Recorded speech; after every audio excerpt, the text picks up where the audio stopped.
All right, so the first equation was to write the first problem was to write a complete and net ionic equation for this equation. And we're going to break up only those things that are ionic and aqueous. They have to be both ionic and aqueous.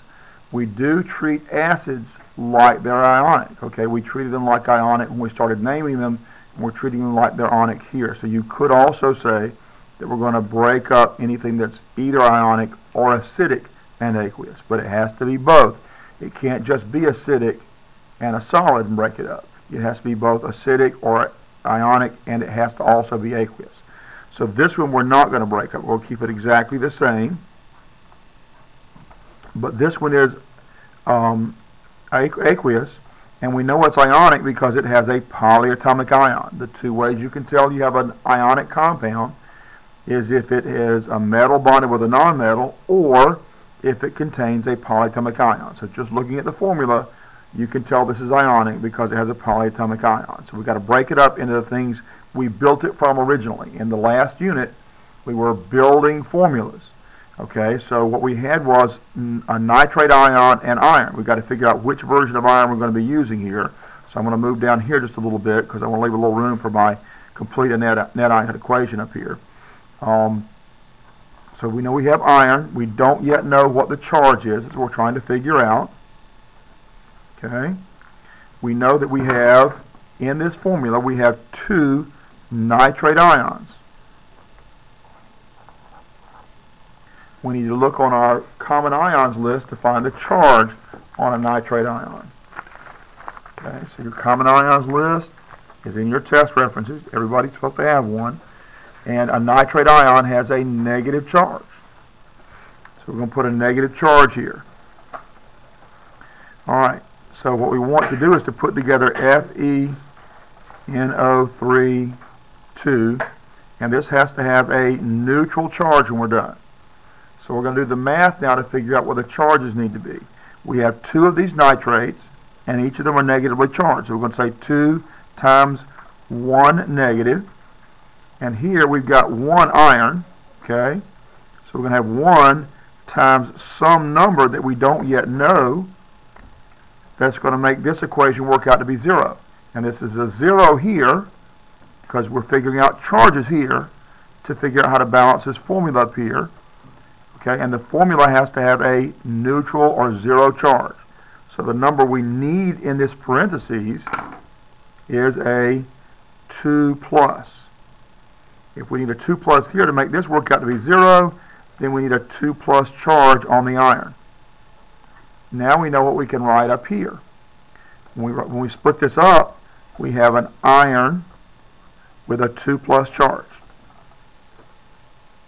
Okay? And because the formula up here is aqueous, this is also going to be aqueous. Alright. The nitrate we've already figured out. Okay, it's 2NO3 with a 1 negative charge. You've got 2 of these. That subscript 2 outside the parentheses means that I have 2 nitrates.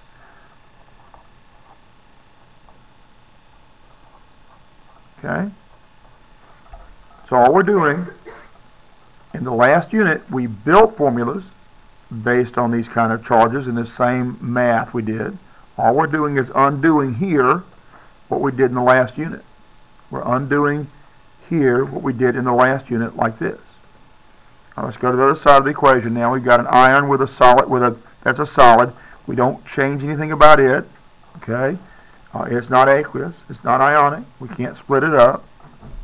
But this is aqueous and it's ionic. It contains that same polyatomic ion. We've got to figure out how to break that up also. So if we go to the periodic table with oxidation numbers,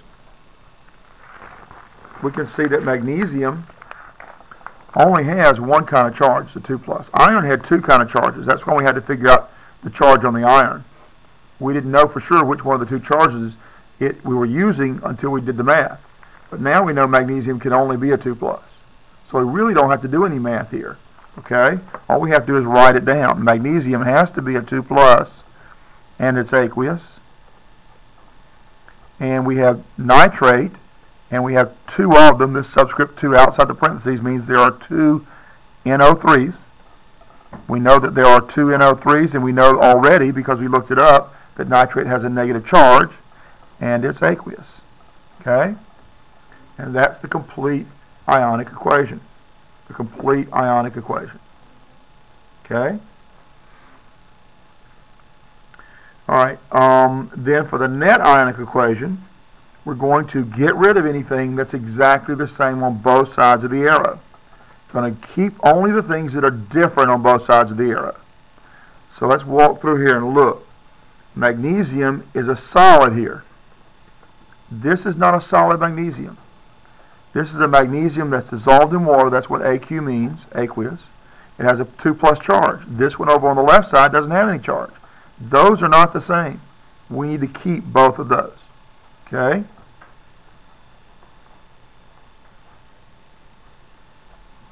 And on the other side of the arrow, we're also going to keep that magnesium with the 2+ charge, because they're not the same. All right. What else are we going to keep? Let's look at iron. Iron has a 2+ here, but over here it doesn't have a 2+. Here iron is aqueous. Over here it's solid. Those are not the same things. They have to be exactly the same to get rid of them. Since they're not the same, we are going to keep them. So we need this iron with a 2+ charge and the aqueous indication that it's dissolved in water. When you keep this iron solid here. Okay? All right, let's look at the nitrate here. I've got 2 nitrate ions with a negative charge, and they're aqueous. Over on the other side, it's the same thing. 2 nitrate ions, negative charge, aqueous. Those are the same. We're going to get rid of those. All right?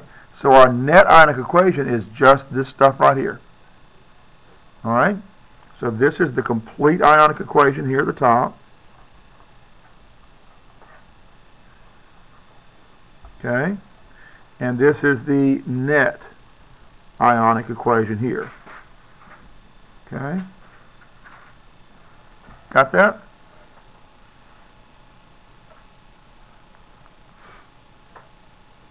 Any questions?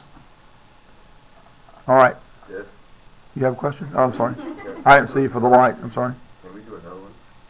Yeah, a little bit later we will. Okay. Right now I'm just trying to go through the homework. All right. Okay. All right. Then the other things you were supposed to do for homework, you were supposed to balance 2 equations. This equation and this equation. So let's look at this one first. Okay.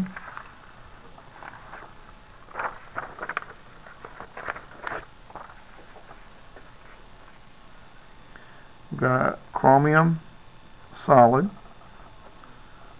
and then SbClO3 subscript 3 after parentheses, and that's aqueous. And we've got chromium ClO3 2 aqueous, and then we've got Sb over here. That's a solid. Okay. All right then, we're going to balance this equation. We need an atom inventory to balance equations in this class. So we're going to list all the elements. We've got chromium, we've got Sb, it's 10. No, wait a minute.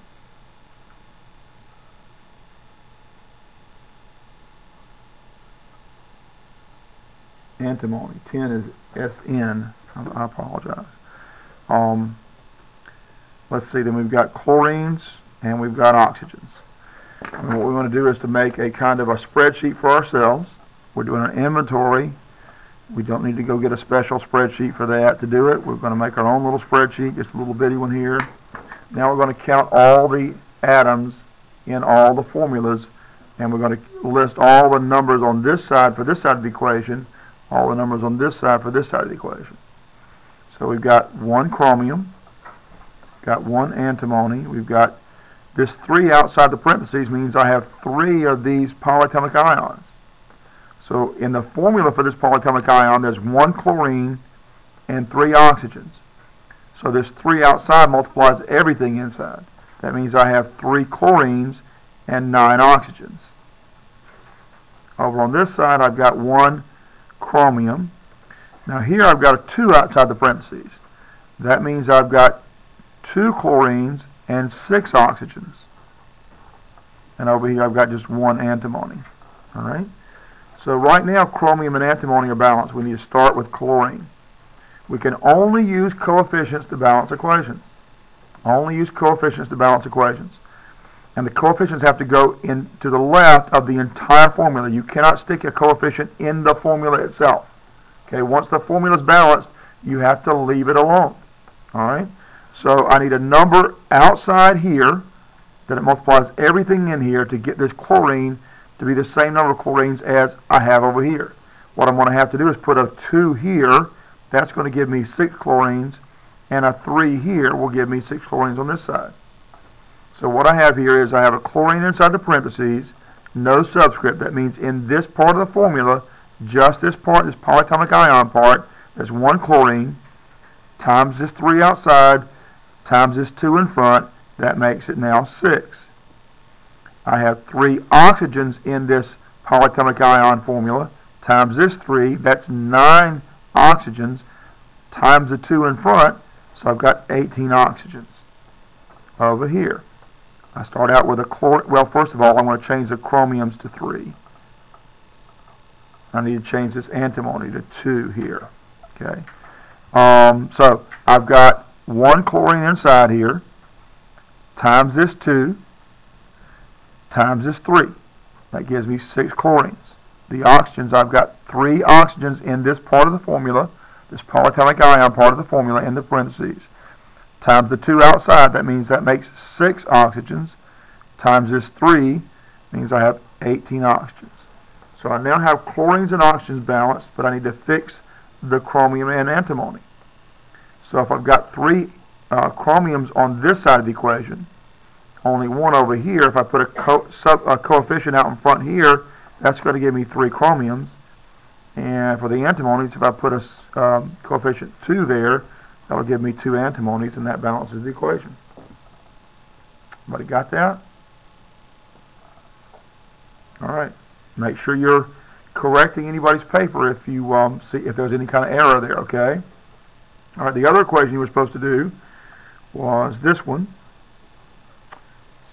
Sodium sulfate, aqueous, strontium chloride, aqueous, and then we got strontium sulfate on this side, which we said is a solid, and then we've got sodium chloride, which is aqueous.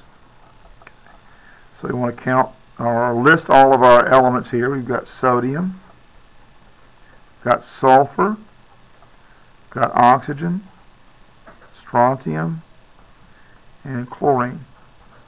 Okay. Make our grid or spreadsheet, mini spreadsheet, I guess.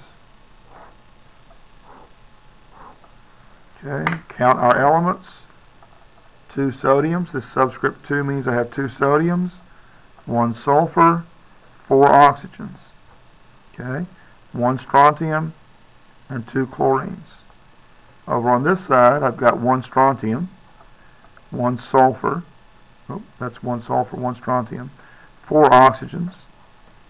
I've got 1 sodium and 1 chlorine, okay. All right, remember one of the rules is we're going to save oxygen for last all the time. Of course, it's balanced already. We want to start with the first thing that's unbalanced other than oxygen. We're also going to save hydrogen for next to last. So if we got 2 sodiums on the left, to get 2 sodiums on the right, I can only use coefficients. I put a 2 there. That changes the number of sodiums to 2. It also changes the number of chlorines to 2, and that equation is balanced. Okay, that was pretty easy, wasn't it?